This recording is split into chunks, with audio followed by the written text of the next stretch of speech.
Olá pessoal, sejam bem-vindos a mais uma aula de biossegurança e nós vamos iniciar a nossa aula falando sobre os equipamentos de proteção coletiva. O EPC é a sigla para o equipamento de proteção coletiva, que são equipamentos que devem ser fornecidos pela empresa com o objetivo de proteger os trabalhadores dos riscos fornecidos pelo ambiente de trabalho de maneira coletiva. Em outras palavras, são equipamentos instalados para garantir a segurança do trabalho, enquanto um grupo de pessoas, de trabalhadores, executam uma determinada atividade ou tarefa. Os equipamentos de proteção coletiva têm como objetivo prevenir os trabalhadores ou qualquer terceiro que seja transitando pelo ambiente de qualquer acidente que possivelmente possa ocorrer, reduzir ou até mesmo anular risco comum a todos os colaboradores que o ambiente de trabalho possa fornecer. Por fim, minimizar perdas e aumentar a produtividade ao fornecer aos trabalhadores um local de trabalho mais seguro. Os equipamentos são instalados nos postos de trabalho, podendo ser fixos ou móveis e diferentes dos equipamentos de proteção individual, que fornecem proteção a mais de um trabalhador ao mesmo tempo. Por exemplo, um guarda-corpo na beira de um edifício em construção e um coletor de material pérfuro cortante. As medidas de proteção coletiva visam controlar os perigos, criando uma barreira entre o trabalhador e a fonte de risco. Abrange o coletivo dos profissionais, usuários e terceiros expostos à mesma condição. Abaixo estão os EPC, que deverão ser de acordo com a realidade do respectivo local de trabalho. Estar acessível e disponível para os serviços de enfermagem. Extintores de incêndio em quantitativo de distanciamento e tipos compatíveis com o projeto de segurança contra incêndio e pânico. Aparelhos condicionadores de ar que permitam a renovação do ar e manutenção em dia. Placas de sinalização contendo informações, advertências e indicativos de rota de fuga, conforme recomendações técnicas. Caixas coletoras de materiais pérfuro-cortantes, lavatório exclusivo para higiene das mãos, provido de água recorrente, sabonete líquido, toalha descartável e lixeira provida de sistema de abertura sem contato manual. A lista de riscos que existem em um ambiente de trabalho é longa, e cada ambiente de trabalho ou diferentes atividades industriais tem sua exigência quanto ao tipo de EPCs, que é necessário ou indicado para reduzir os impactos de trabalhadores. Tipo de EPCs comumente instalados em diferentes indústrias ou ambientes de trabalho. Kit de primeiros socorros, tendo que possuir todos os itens básicos necessários em caso de acidente. Kit para limpeza em caso de derramamento biológico, químico ou radioativo. Chuveiros de emergências e lava-olhos. Capela química deve ser usada em locais que se manuseiam produtos químicos, protegendo o operador de possível inalação de substâncias ou em algum caso de contaminação no ambiente. Exaustores, que é o sistema de ventilação e de controle de temperatura, deve ser utilizados em locais que o trabalhador é exposto a temperaturas elevadas em ambientes fechados.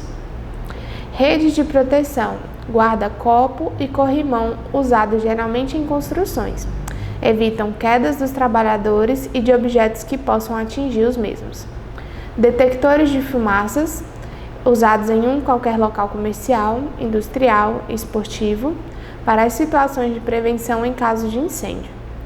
Isolação acústica deve ser usada em caso de exposição dos trabalhadores a ruídos constantes que podem ser causados danos à audição. Sinalizadores, cones, placas, usadas para sinalizar qualquer possível risco no ambiente, como um buraco ou piso escorregadio. Independente do ambiente de trabalho, é fundamental que no EPC seja regularmente verificada a manutenção, a efetividade, capacidade, economia e impactos gerados na saúde e na segurança dos trabalhadores. É um serviço que deve ser realizado por profissionais especializados nos EPCs. Por que esses cuidados de EPC são tão importantes? O Brasil é um dos países onde mais se registram acidentes de trabalho e doenças ocupacionais no mundo.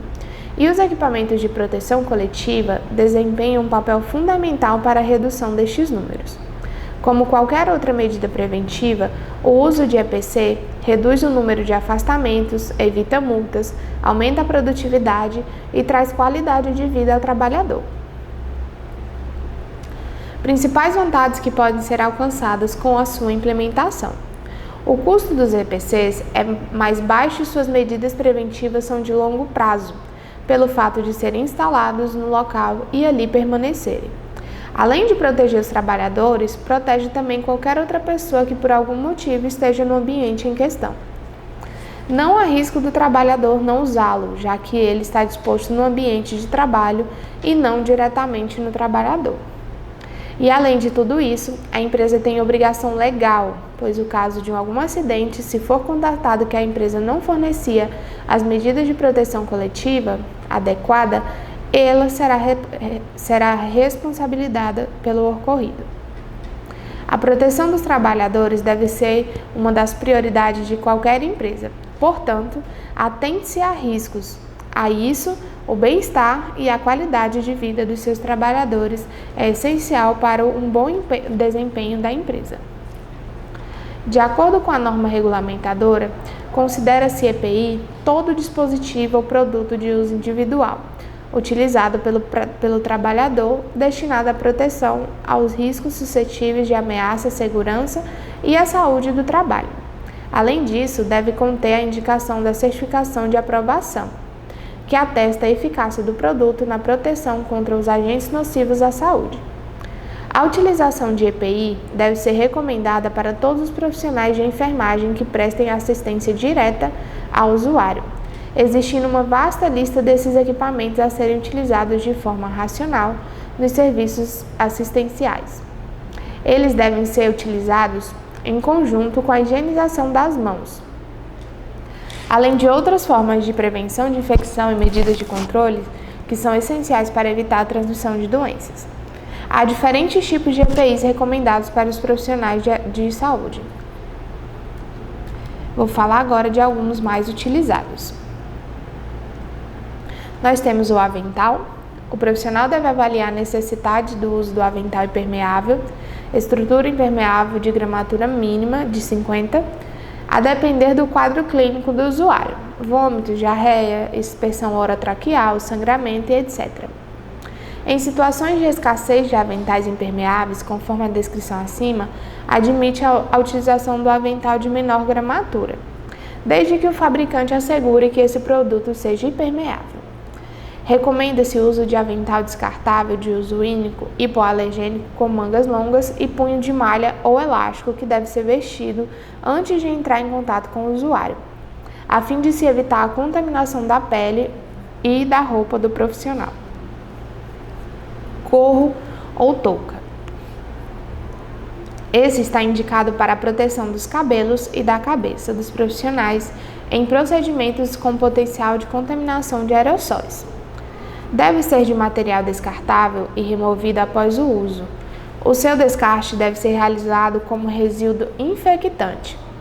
Abaixo estão as recomendações para o uso correto do gorro ou touca, que é importante o uso do cabelo do profissional esteja preso. Quando o gorro ou touca apresentarem sinais de umidade, deve ser substituído por outro. Óculos ou protetor de face. Os óculos de proteção ou protetores faciais devem ser utilizados quando houver risco de exposição do profissionais a respingos de saúde, secreções corporais e excreções. Os óculos de proteção ou protetores faciais devem ser exclusivos de cada profissional responsável pela assistência, devendo imediatamente após o uso realizar a limpeza seguida de desinfecção com álcool líquido a 70%. Caso o protetor facial tenha sujidade visível, deve ser lavado com água, sabão, detergente e só depois dessa limpeza passar pelo processo de desinfecção. Os óculos convencionais de grau não devem ser usados como protetor ocular, uma vez que não protegem a mucosa ocular de respingo. Os profissionais de saúde que usam óculos de grau devem usar sobre estes o óculos de proteção facial. A máscara facial faz parte de um pacote abrangente das medidas de prevenção e controle que possam limitar a disseminação de doenças transmitidas por gotículas e aerossóis. Há 2 tipos de máscaras destinadas em geral. Os profissionais de saúde apresentados neste manual a citar máscara cirúrgica e máscara de proteção respiratória, do tipo N95, N99.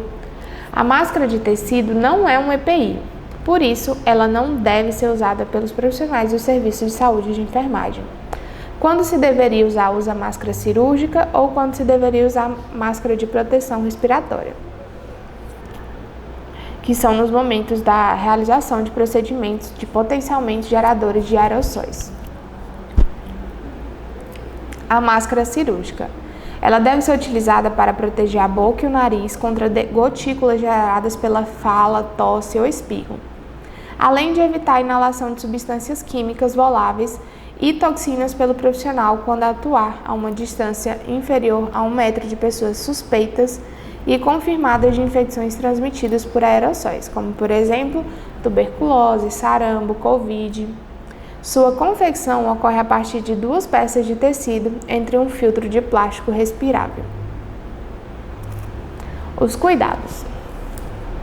Evite usar cosméticos, maquiagens, pois diminui a eficácia da máscara. Coloque a máscara cuidadosamente para cobrir o nariz e a boca e fixe-a com segurança para minimizar os espaços entre a face e as máscaras.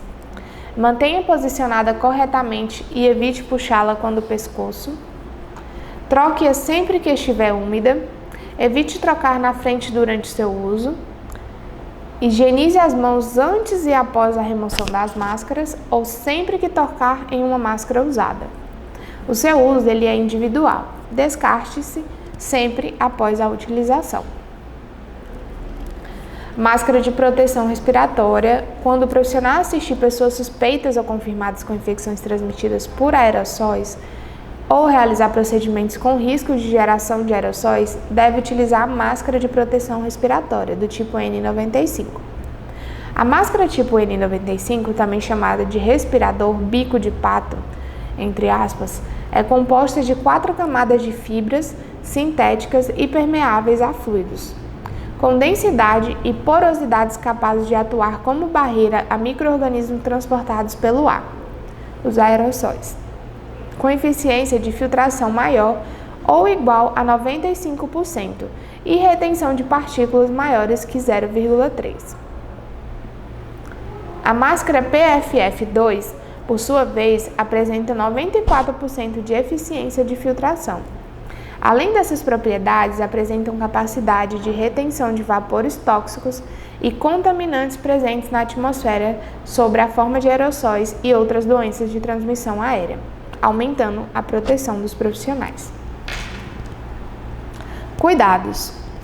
O seu uso é individual, ajuste apropriadamente a face, inspecione visualmente antes de usá-la, não guarde nos bolsos, não dobre, não amasse. As máscaras usadas por um período maior ou por um número de vezes maior que o previsto pelo fabricante podem não cumprir os requisitos para os quais foram certificadas.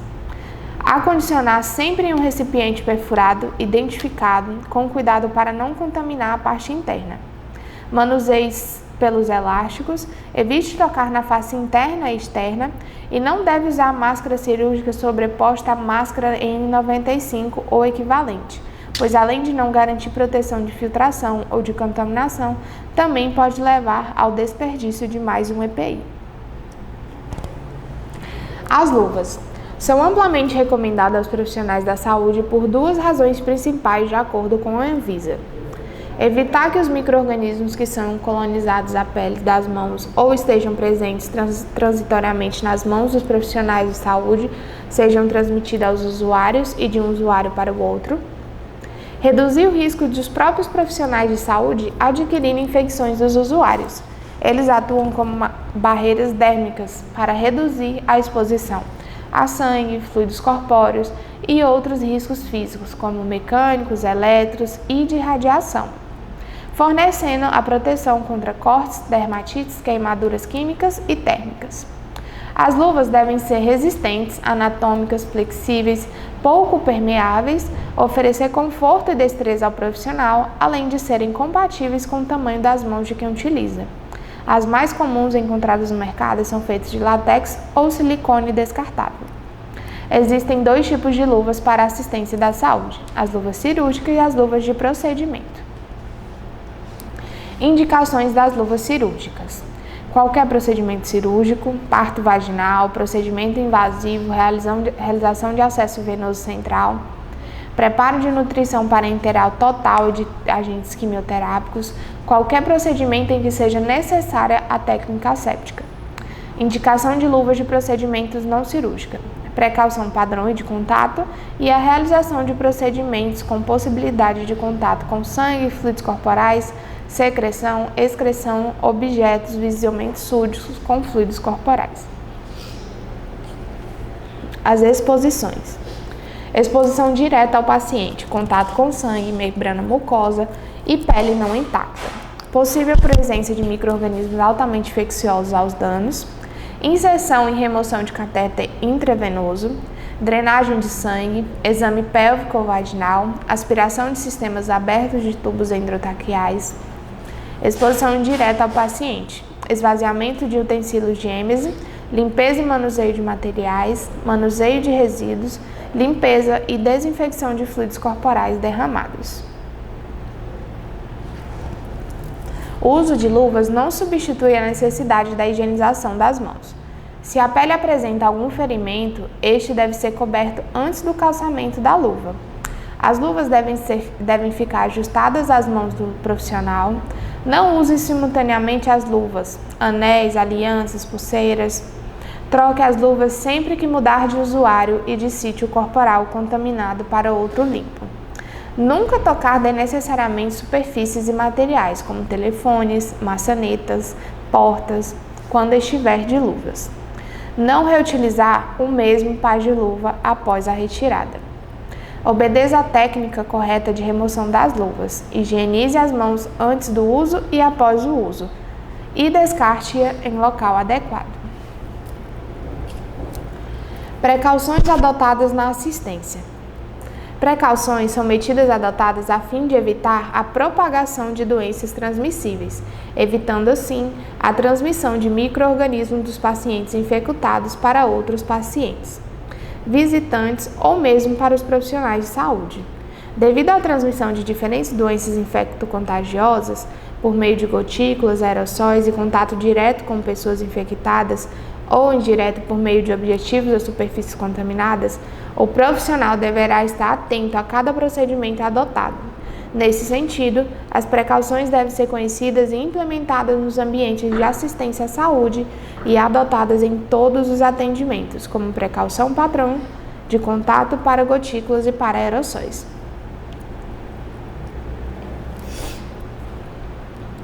Todos os micro-organismos são transmitidos da mesma forma?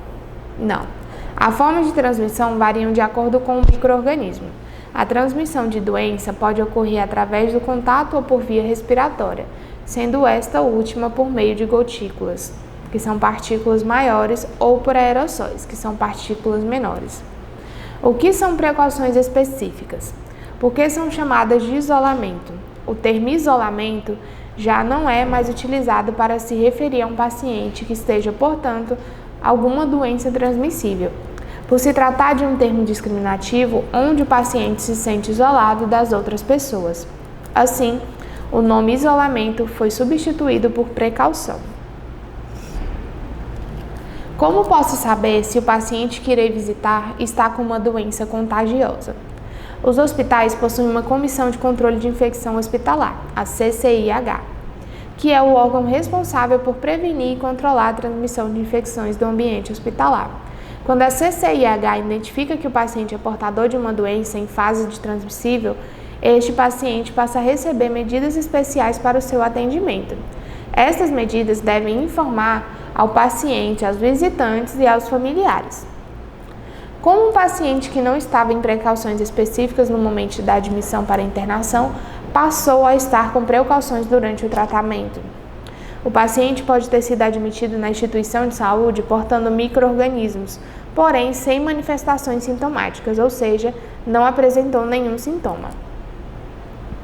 Em algumas situações, o paciente internado possui alguns fatores que contribuem para a diminuição das defesas do organismo, como idosos, recém-nascidos, queimados, o uso de determinados medicamentos ou a presença de certas doenças, diabetes, câncer, AIDS, fazendo com que os micro-organismos invadam o organismo do paciente, tornando-o suscetível a uma doença infecciosa. Posso evitar uma infecção? Como posso evitar que uma infecção aconteça? Alguns fatores próprios dos pacientes contribuem para que este adquira uma infecção. Por outro lado, a combinação de medidas como boas práticas de higiene, o uso apropriado de dispositivos hospitalares, como curativos, seringas e agulhas, faz com que as taxas de infecção possam ser reduzidas de forma significativa. É muito importante que os pacientes e seus familiares e visitantes respeitem as recomendações para a prevenção de transmissão de doenças. A principal medida protetora é a higiene das mãos. Existe alguma restrição de vista para pacientes que se encontram em precauções específicas? É importante que se limite o número de visitas no ambiente hospitalar, visto que no hospital habitam inúmeros micro-organismos, porém não significa que o paciente precise ficar isolado da convivência de outras pessoas. Algumas pessoas devem evitar a visita a pacientes internados no hospital, como crianças e pessoas que estejam doentes. Porém, é imprescindível manter o vínculo do familiar com o paciente internado. Assim, os visitantes devem procurar a equipe de saúde para receber as orientações corretas. Devo utilizar algum equipamento especial para visitar o paciente em precauções específicas? As medidas de precaução específicas devem ser seguidas por todos para evitar a transmissão do micro-organismo e prevenir infecções. Antes de entrar em contato com o paciente que está em situação de precaução específica, o visitante deve se informar com a equipe de saúde sobre o uso dos equipamentos de proteção necessário. Após utilizar os equipamentos recomendados para a visitação, eles devem ser retirados antes de deixar o quarto do paciente e higienizar as mãos. Como saber se um paciente está em precauções específicas? É obrigatório que a CCIH providencie um sinalizador, cartazes informativos, indicando os quartos dos pacientes que necessitam de precauções específicas. Este sinalizador deve indicar qual tipo de precaução a ser tomada e os equipamentos de proteção necessários a serem utilizados. Em todas as situações em que não há indicação de precauções específicas, os profissionais de saúde deverão respeitar a precaução padrão, ou seja, luvas, avental e máscara. Poderão ser utilizados em qualquer procedimento que possa haver o risco de contato com o sangue ou outros líquidos do corpo. O paciente em precaução específica pode sair do quarto? Deve-se evitar a saída do paciente dentro do quarto quando este se encontra em precauções específicas, a fim de diminuir o risco de transmissão de micro-organismos infecciosos para outros pacientes, profissionais ou para o ambiente. Porém, se for necessário transporte, como por exemplo a realização de um exame fora do quarto, o profissional deverá avisar o setor para qual está sendo encaminhado o paciente para que o exame seja o mais breve possível. Pode ser necessário o uso de equipamento de proteção no paciente durante o transporte, conforme o tipo de precaução específica, luva, avental e máscara. Os utensílios do paciente podem transmitir infecção? As fontes ambientais, como superfícies, materiais, equipamentos, alimentos e medicamentos, são fontes secundárias da transmissão de doenças. Assim, o paciente em precauções específicas deve preferencialmente estar em um quarto individual ou poderá dividi-lo com outro paciente que possua o mesmo agente infeccioso. Tudo o que for de uso do paciente deve ser de uso individual: termômetro, estetoscópio e aparelho de pressão. Caso não tenha número suficiente para o uso individual, deve-se fazer a limpeza e a desinfecção com álcool após a utilização do paciente. No caso de precauções específicas de doenças transmitidas através do contato, os alimentos poderão ser servidos em utensílios descartáveis. Roupas de cama podem ser lavadas em conjunto com as demais roupas de outros pacientes, pois a lavanderia possui máquinas que atinjam altos níveis de calor. Quanto tempo o paciente deverá ficar em precauções específicas? A duração do tempo de transmissão da doença pode variar. Alguns micro-organismos podem persistir na sua forma de transmissão durante todo o período da doença, como é o caso do sarampo. Outros somente se transmitem durante uma determinada fase da doença, dependendo do tempo de tratamento com o antibiótico. Há também doenças em que a fase de transmissão se inicia antes de aparecerem os primeiros sintomas evidentes. A CCIH deve auxiliar a equipe assistencial na tomada de decisão para a suspensão das precauções específicas. Existe algum risco se eu transmitir a doença contagiosa para o paciente, do paciente para a sociedade? Se as medidas de precaução padrão e precauções específicas forem seguidas de maneira adequada, este risco não existe.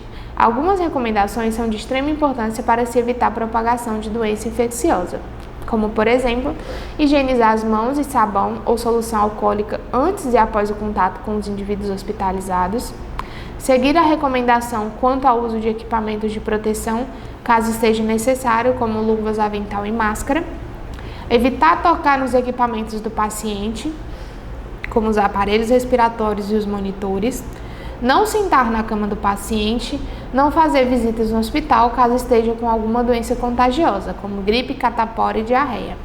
Solicitar à equipe de saúde que higienize as mãos quando necessário.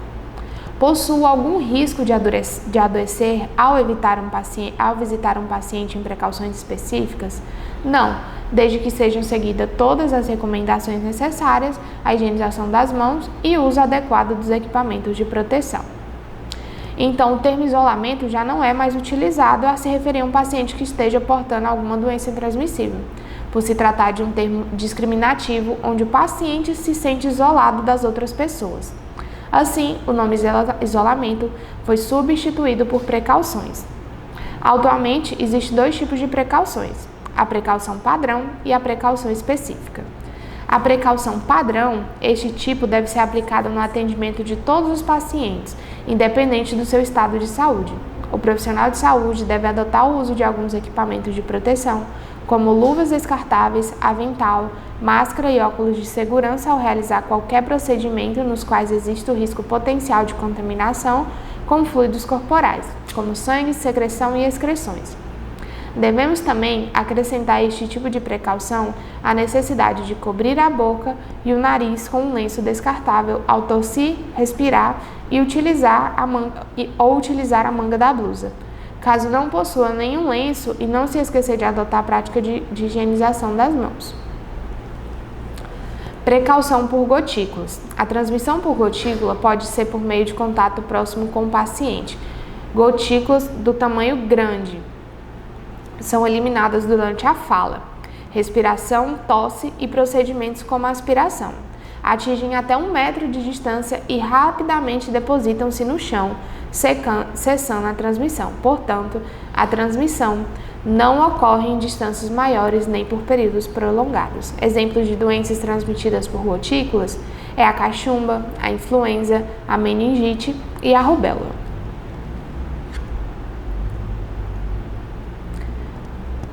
Precauções por aerossóis. A transmissão por aerossóis é diferente da transmissão por gotículas. Algumas partículas eliminadas durante a respiração, fala ou tosse se ressecam e ficam suspensas no ar, permanecendo durante horas e atingindo ambientes diferentes, inclusive quartos adjacentes, pois são acarretados por corrente de ar, como por exemplo a tuberculose, sarampo, varicela, herpes zoster e situações especiais como a influenza aviária ou a influenza H1N1. Precaução por contato. As precauções de contato são indicadas para evitar a transmissão de agentes infecciosos, incluindo micro-organismos de importância epidemiológica que se espalham por contato direto ou contato indireto com o paciente, ou seu ambiente, como as superfícies e equipamentos, como por exemplo as infecções ou colonizações por micro-organismos multiresistentes.